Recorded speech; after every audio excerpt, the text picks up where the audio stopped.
Some call him the hero of time. Some call him the hero of Twilight. Some call him Peter the Pan. Triforce of Courage. Yeah, that too. It's also an interesting one. What's up, everyone? Welcome back to Smash Brothers Clone Wars. It's time for Link. I am Fierce Deity because it's the only correct Link to be using. I am Vanilla Twilight Princess Link. Yeah, and we're kind of floating past on the Skyward Sword stage here, the goddess statue, which really are just present everywhere in Breath of the Wild. That whole Skyward Sword design, imagery, it is the exact same design, which I've always found very curious. Especially because the Great Plateau has like a big one. It's like inside the Temple of Time, and apparently in the timeline, the Temple of Time was built on top of the Skyward Sword kind of Great Plateau area, you know. So how that fits in, I have no fucking idea because I still don't know where the hell this game fits in the timeline. But I've got a question for you, Bally, about Link in the next Smash Brothers. Is there going to be a Breath of the Wild version of Link? Are they going to finally break away from the Twilight Princess Ocarina version? And make Breath of the Wild the main one. We think Smash is going to come to Switch, and you were thinking potentially the end of 2017. Maybe, yeah. I agree. Like, if not that, then surely the first half of 2018, and it'll be really interesting to see if a character like Breath of the Wild Link could make it in. I think he could, surely, because I don't think in this kind of Switch version of the Wii U game that Breath of the Wild Link would come into it, like, because I think that what this version is going to be is it's going to have all the DLC in it, and it's going to have extra characters, but, you know, they're not going to go too crazy.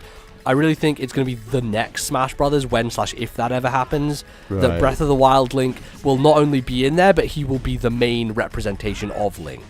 Like, I feel that we're in this era now where Breath of the Wild it's been critically acclaimed to the point where people are, you know, saying it's like the new blueprint and it's the next, you know, revolution since Ocarina of Time. And I think representing that by having Breath of the Wild Link now be the main Link as opposed to Ocarina Link would be real cool. Yeah, definitely.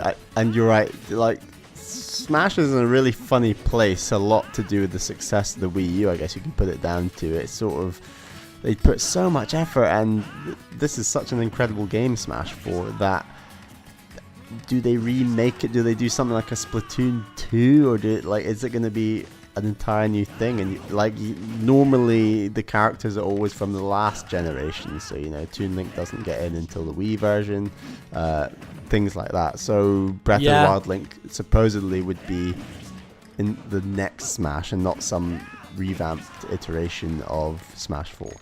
Yeah, makes sense. Well, oh geez, what am I doing? Fucking almost killing myself there, going to my deepest end. Another thing I've realized that was in Skyward Sword that is also in Breath of the Wild is kind of those waypoint, like, shining lights. Do you not remember in Skyward Sword you could throw those down?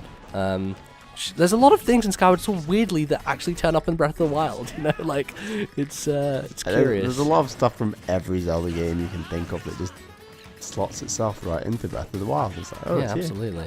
But hey, you know, we've been talking most of this video about Breath of the Wild. Maybe we'll talk about Link in Smash Brothers for a second.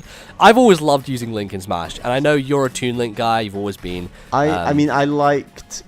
I swear Link... Well, that was a terrible finish. I swear Link got even slower, like, between Melee and Smash 4, even though there was the Young Link break-off. Like, there was Young Link and Big Link, Normal and Link, then I swear, like, Big Link just got even slower as Toon Link, or the Young Link equivalent, got even faster.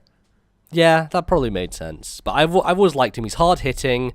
He, you know, I always like throwing those bombs up in the air. His fucking sword does so much damage, especially like some of those, the up smash, you know.